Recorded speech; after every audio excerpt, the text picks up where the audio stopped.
how using your non-dominant hand is actually good for your brain. Welcome back to the Remedy Farm Health Minute. This is Amina, your pharmacist, and today I wanted to change course a little bit and talk about using, for me, my left hand to do everyday tasks and how that affects my brain actually. So a couple things that happen when you use your non-dominant hand. It forces us to think. So something like moving the mouse on a computer or writing, obviously, with your left hand, it makes you really kind of think about where the control is and what you're trying to do next. It's not very automated, so to say.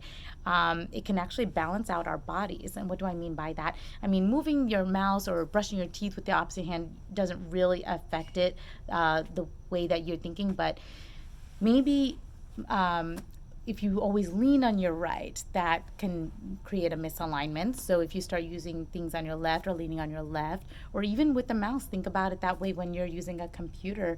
You might always be leaning one way or the other, depending on your dominant side. And this can actually maybe balance our bodies out a little bit. There is some research and studies being done to show this, which is pretty cool. Another thing that's really pertinent with using our non-dominant side is creativity. Increases our level of creativity, our level of intuition, and our ability to feel can be improved by that. So let's start with holding our pen in the non-dominant hand and trying to do our ABCs, something as simple as that. We'll see how our creativity is impacted.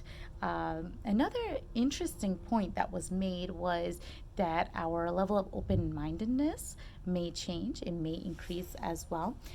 There was a study that was being done, and I can't remember where it was, but I did read briefly that the study that it was putting, if you're hiring somebody, you're putting candidates on, let's say, the left or the right side of a column, and whatever part of your brain is more dominant, that's actually where you unintentionally lean towards the people in that column. For me, would be the right, because I am right hand dominant. So that was a very interesting point as well. So let's try, everybody, do a little bit with our non-dominant side or hand, or non-dominant hand, and see how the other hemisphere, our brain hemisphere, reacts to that. So thank you so much for spending a few minutes with me. Hope to see you next time here at the Remedy Farm Health Minute. Thank you. Bye-bye.